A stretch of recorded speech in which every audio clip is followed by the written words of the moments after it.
This is Gavin Morris's essay for History 3623 on Amelia Boynton Robinson.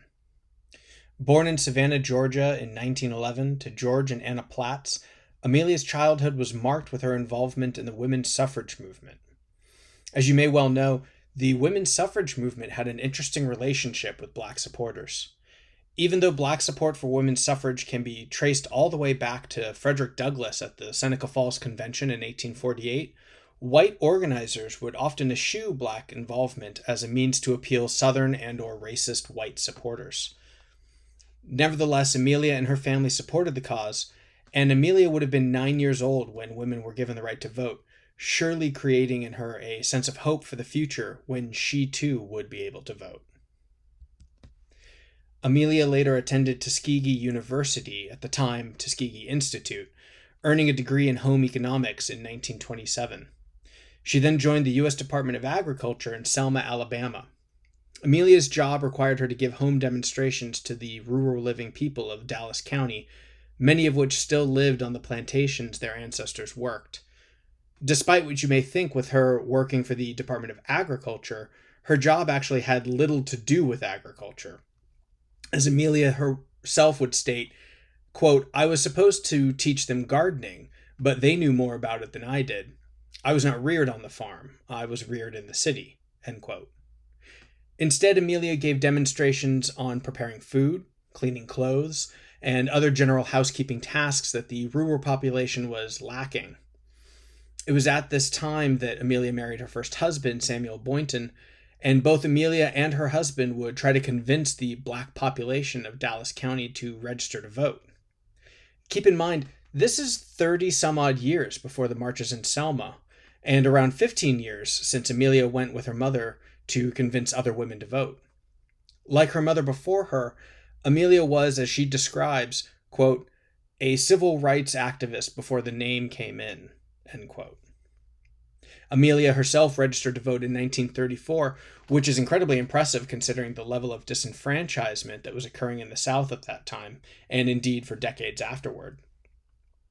While some African Americans would be able to follow in her footsteps, there were relatively few black voters in Dallas County compared to white voters. This wasn't the only civic-minded action Amelia took.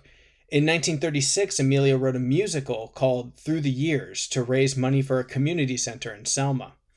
Now, this was smack dab in the middle of the Great Depression. At the time, the Federal Theater Project helped employ those in show business throughout the country, and was in fact known for putting on shows with minority casts and even in other languages. However, obtaining government funding fell through with this project. And once again, we see a recurring theme of this class where funding and programs are available to whites, but are uncommon or unavailable for blacks. Schooling, government assistance, and even voting proved to be things that blacks in America were either segregated from or denied outright. Amelia's activism within the civil rights movement increased through the years, and in 1964 she even ran for Congress, being the first female African American to run for office in Alabama, and actually the first woman ever to run for the ticket of the Democratic Party in that state.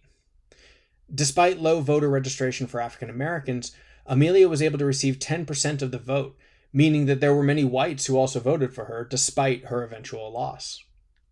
Later that year and into 1965, Amelia worked with Dr. Martin Luther King Jr. and the Southern Christian Leadership Conference to increase black voter registration in Selma. Fighting against the segregation and disenfranchisement of blacks in Selma, Amelia helped organize the marches to the state capital of Montgomery. Here we see some pictures from the marches. As a content warning, I would like to notify the viewers of this presentation that the next two slides do contain images depicting violence. If you find these images to be too disturbing for your sensibilities, please note the timestamps that I will list in the description and/or comments of this video. On March 7, 1965, the protesters in Selma were once again violently stopped by county and state police officers after they crossed the Edmund Pettus Bridge, only this time there were plenty of photographers and television cameras around to capture the carnage. This event became known as Bloody Sunday, and here we see some of the pictures of Amelia from that day. According to Amelia, an officer on horseback hit her multiple times, knocking her unconscious. Someone else had a canister of tear gas and held it near her face, burning her throat, causing scarring and a permanent deepening of her voice. Other protesters came to her aid and carried her to safety. Despite the violence she endured that day, Amelia participated in the marches that took place after Bloody Sunday as well, including the final march that saw a federally protected group of 25,000 people reach Montgomery on March 24th.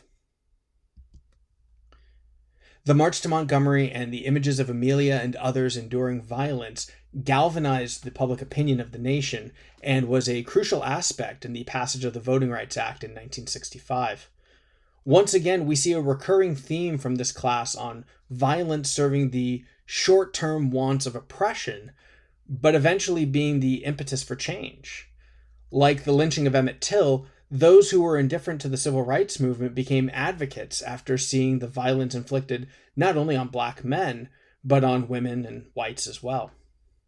Were it not for the violence inflicted on Amelia and others like her, it stands to reason that the civil rights movement would have taken a very different turn if progressing at all. Amelia was indeed a figurehead in the progress of the civil rights movement.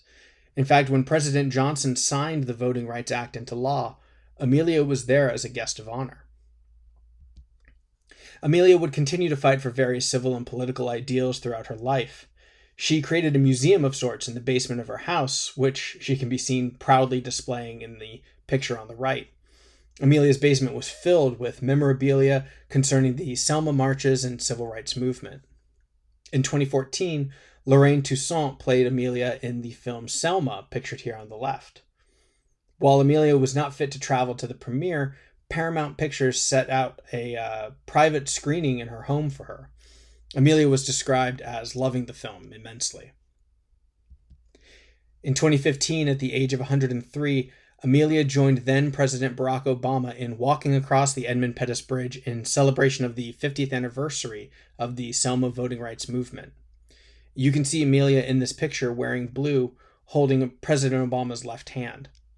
Amelia would pass away 5 months later in August, 8 days after her 104th birthday.